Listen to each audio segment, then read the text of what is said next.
BJP ഒരു പ്രധാന കൃത്യം പൂർത്തീകരിച്ചിട്ട് അതിൻ്റെ ഒരു പരിസമാപ്തിയിലേക്ക് എത്തുന്നു. അടുത്ത കൃത്യത്തിലേക്ക് കാൽവെപ്പും തുടങ്ങിക്കഴിഞ്ഞിരിക്കുകയാണ്. ഈ പൂർത്തീകരിച്ചിരിക്കുന്ന ആ കൃത്യത്തിൽ നിന്നുള്ള ആവേശം ഉൾക്കൊണ്ടുകൊണ്ടാണ് പുതിയ കൃത്യത്തിലേക്ക് കടക്കുന്നത്. അതായത് തദ്ദേശ തെരഞ്ഞെടുപ്പിൽ ഉണ്ടാക്കിയിട്ടുള്ള വിജയത്തിൽ നിന്നുകൊണ്ട് പുതിയ നീക്കമാണ് നടത്തുന്നത്. അതായത് BJPയുടെ സംസ്ഥാന ഘടകം പ്രധാനമായിട്ട് ഉന്നം വയ്ക്കുന്നത് തിരുവനന്തപുരത്തെ ജില്ലയിൽ നിന്ന് ഒരു 4 നിയമസഭാ മണ്ഡലങ്ങൾ ഇക്കുറി കേരള നിയമസഭയിൽ എത്തിക്കുക 2026. അതുതന്നെയാണ് ഇപ്പോൾ തദ്ദേശ തെരഞ്ഞെടുപ്പ് നടക്കുമ്പോൾ BJP തിരുവനന്തപുരം കോർപ്പറേഷൻ പിടിക്കും എന്ന് പറഞ്ഞപ്പോൾ പലരും അതിന് യോജിപ്പ് കാണിച്ചവരല്ല. നമുക്കറിയാം തൃശ്ശൂരിൽ സുരേഷ് ഗോപി വിജയിക്കില്ല എന്ന് പല രാഷ്ട്രീയ നിരീക്ഷകരും മാധ്യമങ്ങളും ഒക്കെ ഉച്ചത്തിൽ ഘോഷിച്ചതല്ലേ. എന്നിട്ടെന്തായി? മുഴുവൻ പ്രവചനങ്ങളെയും തട്ടിമാറ്റിക്കൊണ്ടല്ലേ 76,000-ലധികം വോട്ടിൻ്റെ ഭൂരിപക്ഷത്തിൽ 7,000 വോട്ടൊന്നും അല്ലല്ലോ ഭൂരിപക്ഷം കിട്ടിയത്. ഒരു പാർലമെൻറ്റ് മണ്ഡലത്തിൽ നിന്ന് 76,000-ലധികം വോട്ടിൻ്റെ ഭൂരിപക്ഷം എന്ന് പറഞ്ഞാൽ അത് നിസ്സാരമല്ല എന്ന് മനസ്സിലാക്കണം. അതാണ് ഉണ്ടാക്കിയത്. അത് കേരള രാഷ്ട്രീയം മുഴുവൻ നടുങ്ങിപ്പോയില്ലേ. അതുപോലെ തന്നെയാണ് തിരുവനന്തപുരം കോർപ്പറേഷനിലും വിജയമുണ്ടായപ്പോൾ പല മുന്നണികളിലും പല രാഷ്ട്രീയ നിരീക്ഷകരെയും ഒക്കെ തന്നെ അത്ഭുതപ്പെടുത്തിയത്. അത് ഇനി അങ്ങോട്ട് മുമ്പോട്ട് കൊണ്ടുപോവുക എന്നുള്ളതാണ് BJPയുടെ ലക്ഷ്യം വയ്ക്കുന്നത്. ഇപ്പോൾ നമുക്കറിയാം ഈ തിരുവനന്തപുരം കോർപ്പറേഷനിൽ വരുന്ന 4 നിയമസഭാ മണ്ഡലങ്ങൾ തിരുവനന്തപുരം സെൻട്രലും വട്ടിയൂർക്കാവും കഴക്കൂട്ടവും നേമവും.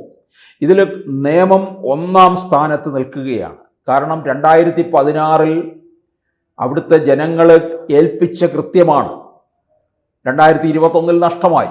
അത് തിരിച്ചു പിടിച്ചുകൊണ്ടായിരിക്കും കേരളത്തിലേക്ക് കുതിക്കാൻ പോകുന്നത് എന്നാണ് BJP മുന്നോട്ട് വയ്ക്കുന്ന ആശയം.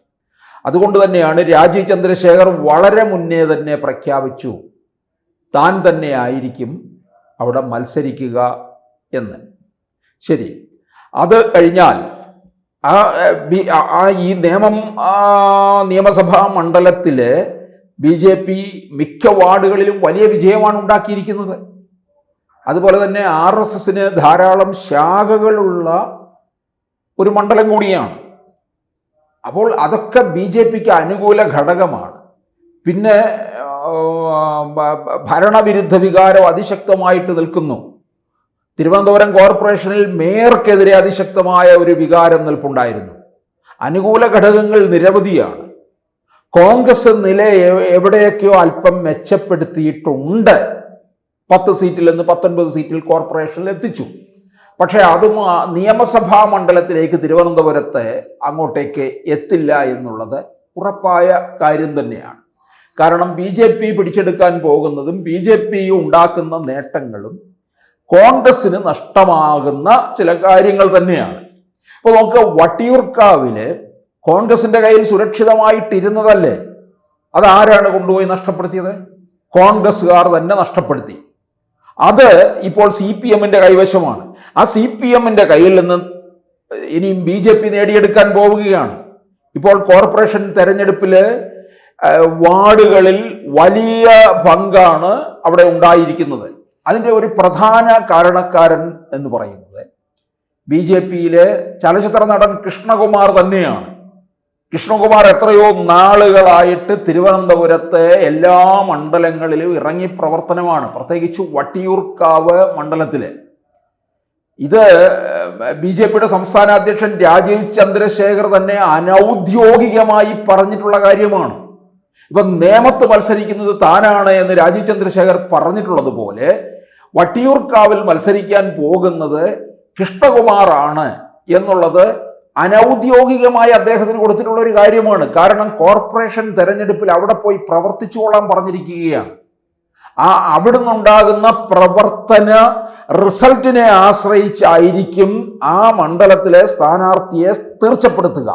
അങ്ങനെ വരുമ്പോൾ കൃഷ്ണകുമാർ തന്നെയായിരിക്കും വട്ടിയൂർക്കാവിൽ മത്സരിക്കാൻ പോവുക.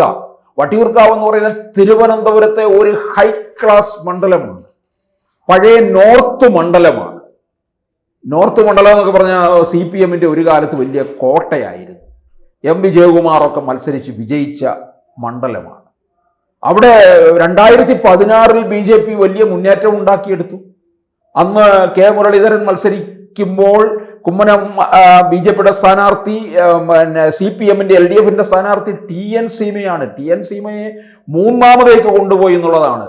അങ്ങനെ CPM-ന് കനത്ത പരാജയമേൽക്കേണ്ടി വന്ന ഒരു മണ്ഡലം കൂടിയാണ് വട്ടിയൂർക്കാവ്.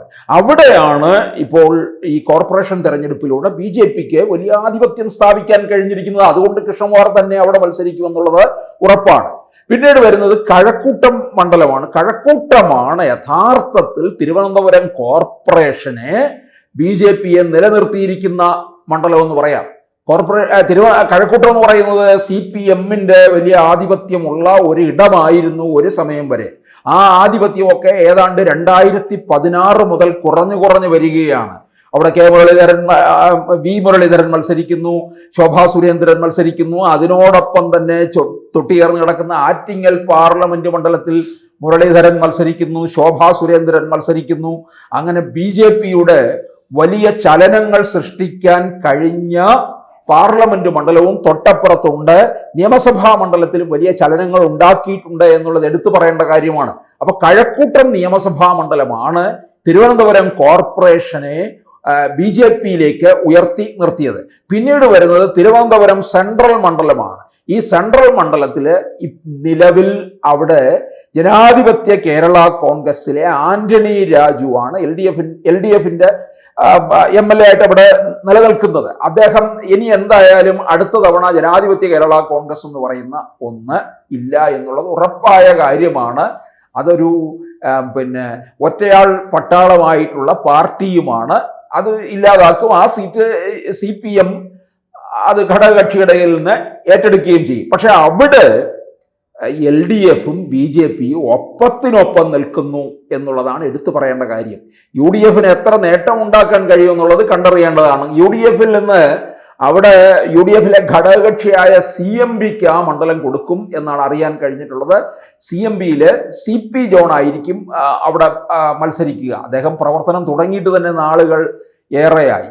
അപ്പൊ എന്തായാലും ഈ LDF-ഉം BJPയും ഒപ്പത്തിനൊപ്പം നിൽക്കുന്നു എന്നുള്ളതാണ്. അവിടെ BJP ഒരു മികച്ച സ്ഥാനാർത്ഥിയെ നിർത്തിക്കഴിഞ്ഞാൽ LDF-ന് അവിടെ തകർച്ച ഉണ്ടാകും. കാരണം ഒരു ഭരണവിരുദ്ധ വികാരം കേരളത്തിൽ നിൽക്കുന്നുണ്ട്. പ്രത്യേകിച്ച് ഒരു ഭരണത്തിൻ്റെ എല്ലാ തരത്തിലുള്ള ദോഷവും ഗുണവും നേരിട്ട് അനുഭവിക്കുന്നവരാണ് തിരുവനന്തപുരം നിവാസികൾ.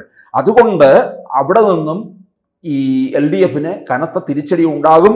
BJPക്ക് ഈ 4 സീറ്റും പിടിച്ചെടുക്കാൻ കഴിയുന്ന നിയമസഭാ മണ്ഡലങ്ങൾ തന്നെയാണ് എന്നുള്ളതാണ് എടുത്തു പറയേണ്ട കാര്യം. കൂടുതൽ വാർത്തകളും വിശേഷങ്ങളും നിങ്ങളിലേക്ക് എത്താൻ ABC മലയാളം സബ്സ്ക്രൈബ് ചെയ്യുക, ബെൽ ബട്ടണും അമർത്തുക.